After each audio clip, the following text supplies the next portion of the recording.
2082 चैत्र 14 यो त्यो ऐतिहासिक दिन थियो जुन दिन 3 करोड नेपालीको नयाँ नेपालको कल्पनाले सार्थकता पाउँदै थियो। गृहमन्त्रीको रूपमा सुदन गुरुङले जब शपथ लिए पुरै देशले एउटा नयाँ आशाको किरण देखेको थियो। शपथ लिएको केवल 26 दिनमा उनले यस्ता निडर कामहरू गरेर देखाए जसले भ्रष्टाचारको जरा हल्लाइदिएको थियो। सरकारदेखि सडकसम्म आम नागरिकले सोचे अब चाहिँ देश बन्छ, तर नयाँ वर्षको वैशाख 9 गते 1 महिना पनि नबित्दै एउटा यस्तो खबर आयो जसले पुरा देशलाई नै स्तब्ध बनायो। गृहमन्त्री सुदन गुरुङले अचानक राजीनामा दिए। जुन नयाँ नेपालको सपनामा आम नागरिक हिँडिरहेका थिए त्यो सपना आज सिसाको टुक्रा जसरी छिया भएको छ। तर आखिर किन त 26 दिनमा देशको मुहार फेर्न खोज्ने सुदन गुरुङले दिए त राजीनामा।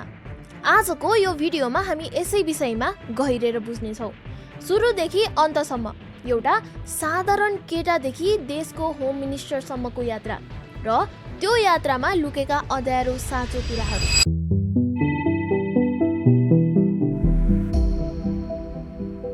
सुदन गुरुङको कथा राजनीतिबाट सुरु भएको होइन, गोर्खाको एकदमै रिमोट ठाउँ चुनम्रीबाट भएको हो।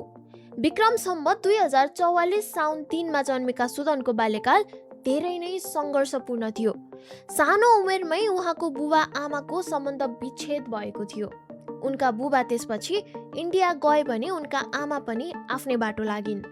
त्यसपछि सुदन चितवनमा आफ्नो हजुरबुवा र हजुरआमाको काखमा हुर्किए।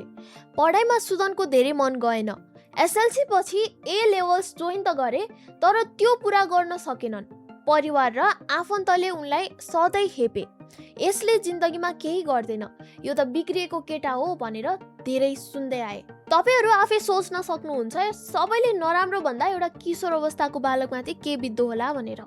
त्यही हेपाए उनको मनमा गहिरेर बिजेको थियो। अनि एक दिन उनले आफ्नो जिन्दगी बदल्ने ठुलो निर्णय गरे। हजुरबुवासँग मात्र 7,000 रुपियाँ लिएर एउटा पुरानो स्टोभ र केही कपडा बोकेर उहाँ काठमाडौँ छिरे, एउटा ठुलो सपना बोकेर। अब काठमाडौँमा उनको साँचो स्ट्रगल सुरु भयो। सुरुमा ठमेलको कल सेन्टरमा काम गरे, तर उनको मन धेरै दिनहरूको अन्डरमा बस्न मन भएन। क्लबहरू जाँदा जाँदा उनले डिजेइङ सिके। बिस्तारै डिजे सुदनको रूपमा उनी चिनिन थाले। 2012 मा उनले ठमेलमा ओएमजी क्लब खोले। नेपालमा थिम पार्टिजको नयाँ ट्रेन्ड उनले नै सुरु गरेका थिए। ठमेलको त्यो चम्किलो दुनियाँमा उनले पैसा त कमाए, तर त्यसभन्दा ठुलो कुरा उनले कनेक्सन्सहरू कमाए। ठुला नेता, पावरफुल बिजनेसम्यान र एनजिओ चलाउनेहरूसँग उनको चिनजान बढ्दै गयो र यही नेटवर्किङ उनको जिन्दगीमा सबभन्दा ठुलो हतियार बन्न पुग्यो। 2015 को महाभूकम्पले नेपाललाई मात्र होइन सुदनको जिन्दगीलाई पनि पुरै नै बदलिदियो। त्यो विपत्तिले उनलाई सडकमा निकाल्यो, तर सहयोग गर्नको लागि। रिपोर्टिङबाट थाहा पाए कि भूकम्पको बेला सुदनको आँखा अगाडि एउटा बालकको ज्यान गएको थियो। त्यो घटनाले उनको मनमाथि निकै नै गहिरो घाउ बन्न पुग्यो। उनलाई लाग्यो यो देशमा इमर्जेन्सीमा सहायता गर्ने सरकार नै छैन, अब हामी आफै नै उठ्नुपर्छ। जब अरू नेताहरू भाषणमा व्यस्त थिए सुदन गुरुङ फिल्डमा बसेका थिए। उनले वीर अस्पतालमा भोलिन्टियर्सहरूको टिम बनाए। सोसल मिडियाको पावर युज गरेर 1000 भन्दा धेरै युवाहरूलाई एकै ठाउँमा जोडे। त्यो बेलाको बारपाकको घटना र रिलिफ वर्कले उनलाई एक्टिभिस्ट बनाएको थियो। 2020 मा कोभिड-19 को महामारीमा उनले हामी नेपाल भन्ने अर्गनाइजेसन बनाए। अक्सिजन प्लान्ट हाल्नेदेखि एम्बुलेन्स म्यानेज गर्ने काममा उनी सबैभन्दा अगाडि देखिए। उनलाई धेरै मान्छेले पनि उनलाई सपोर्ट गरेका थिए। उनी एउटा हिरो बनिसकेका थिए। तर के यो सबै सहायता कुनै स्वार्थ बिना थियो त? यहाँ आएर कहानीमा एउटा ठुलो ट्विस्ट आउँछ। हामी नेपालले अक्सिजन सिलिन्डर ल्याउनेदेखि भोकाएका मानिसलाई खाना खुवाउने सम्मको काम गरेको थियो। तर रिपोर्ट्सहरूले भन्छन् कि 5 वर्षमा हामी नेपालले लगभग 54 करोड रुपियाँ डोनेसन उठाएको थियो। तर त्यो पैसा कहाँ खर्च भयो त? यसको हिसाब किताबमा धेरै कुराहरू लुकाइएको थियो। वेबसाइटबाट डिटेल्सहरू अचानक गायब भयो। के एउटा सोसल वर्करमाथि यति ठुलो पैसाको विश्वास गर्न सकिन्छ जब हिसाब नै क्लियर छैन भन्ने जस्ता प्रश्न उठ्न थाल्यो। यो प्रश्नले बिस्तारै आगो बाल्न बाँकी नै थियो। के उनी हामी नेपालको डोनेसनको पैसाबाट धनी भएका हुन् त? 2025 को जेन्जी मुभमेन्ट तपाईहरुलाई पनि याद नै होला। पुरानो सिस्टम र भ्रष्टाचारको विरोधमा युवाहरू सडकमा उत्रेका थिए। सुरुमा त्यो प्रोटेस्टमा पानी बाँड्न मात्र गएका सुदन पछि बोल्दै जाँदा त्यो आन्दोलनको मुख्य हिरो नै बनिदिए। माइती घरमा पानी बाँड्ने त्यो मान्छे हेर्दा हेर्दै त्यो आन्दोलनको फेस बनिदियो। उनले पुरानो नेताहरूलाई खुल्लमखुल्ला च्यालेन्ज गरे।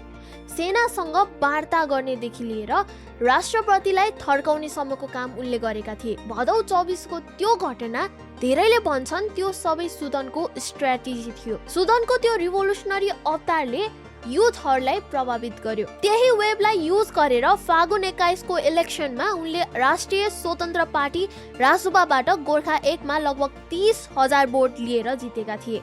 उनले पुराना ठूला नेताहरूलाई हराएर संसदमा प्रवेश गरेका थिए। चैत्र 13 2082 मा 7,000 बोकेर काठमाडौँ छिरेका एक केटा नेपालको होम मिनिस्टर बन्यो। सुदन गुरुङको नाम सबैको लागि सरप्राइज थियो। मन्त्री भएकै पहिलो दिन उनले एक्सन सुरु गरिसकेका थिए। नक्सालको पुलिस हेडक्वार्टर पुगेर रातभर आइजिपीसँग वार्ता गरे र 24 घण्टा बित्न नपाउँदै केपी ओली र रमेश लेखक जस्ता ठूला नेतालाई एरेस्ट गराए। उनी मन्त्रालयको सोफामै सुत्छु भन्थे। त्यो इमेज भाइरल पनि भएको थियो। उनले एक्सन गरिरहेका थिए कि स्टन्ट। अदालतले धेरैलाई छाडिदियो तर सुदनको एग्रेसिभ स्टाइलले देशमा हलचल मचायो। तर पार्टीभित्र पनि पावरको र्याङ्कलाई लिएर उनको खचाखच सुरु भइसकेको थियो। होम मिनिस्टर बनेको केही दिनमै उनको सम्पत्ति विवरण पब्लिक भयो। जब एउटा नेता मन्त्री बन्छ उसले आफ्नो कति सम्पत्ति छ भन्ने कुरा सरकारलाई देखाउनु पर्ने हुन्छ र जब सुदनको विवरण आयो 5 वटा यस्तो कुरा भेटियो जसले पुरा देशलाई नै स्तब्ध बनाइदियो। पहिलो, उनले 4 करोड 31 लाख भन्दा धेरैको सेयरमा पैसा हालेका रहेछन्। 7,000 लिएर आएको मान्छेसँग 4 करोडको सेयर कसरी आयो त? दोस्रो, एन्सल जस्तो ठूलो कम्पनीको सेयर मन्त्री हुनुभन्दा ठिक 5 दिन अगाडि मात्र 7 पटक किनेको भेटियो। के उनलाई पहिला नै थाहा थियो उनले केही फाइदा लिन सक्छन् भनेर? तेस्रो, दीपक भट्ट। यो नाम नेपालको पोलिटिक्समा धेरै कन्ट्रोभर्सियल छ। यस्ता ठूला बिजनेसम्यानसँग सुदनको के कनेक्सन छ त? चौथो, उनले सस्तोमा पाउने फाउन्डर सेयर किनेको कुरा आफ्नो डकुमेन्टमा किन लुकाए? 2टा माइक्रो इन्स्योरेन्स कम्पनीमा उनको 50 लाखको सेयर थियो तर त्यो विवरण उनले लुकाएका थिए।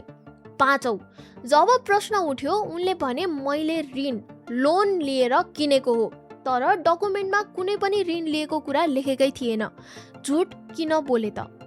त्यति मात्र होइन, भेटेटारमा 20 रोपनी जग्गा उनले 7 लाखमै पाए। सरकारी रेट 7 लाख तर मार्केट भ्यालु 1 करोड भन्दा माथि। यति मात्र होइन, हामी नेपालको वेबसाइटमा स्टुडेन्ट्स फर अ फ्री टिबेटको लिङ्क भेटियो जसले चीनको विरोध गर्छ। एउटा देशको गृह मन्त्रीको एनजिओले यस्तो कुरामा सपोर्ट गर्नु देशको फरेन पोलिसीकै खिलाफ थियो। आजको दिनमा जुन जेन्जी युवाहरूले उनलाई पावरमा पुर्याए, आज तिनै युवाहरू सुदनलाई एरेस्ट गर भन्दै पुलिस हेडक्वार्टर्स अगाडि छन्। सुदनले भने यो सबै हल्ला हो, म निष्पक्ष छानबिनको लागि तयार छु।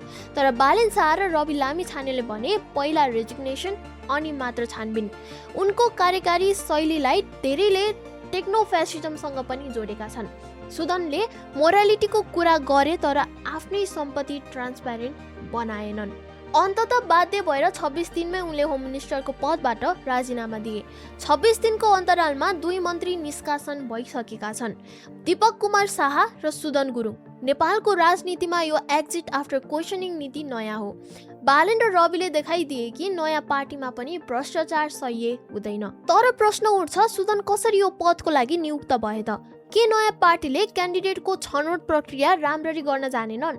यहाँ उहाँ पनि पावरमा पुग्ने बित्तिकै पुरानै नेताहरू जस्तै भ्रष्टाचारी निस्किए।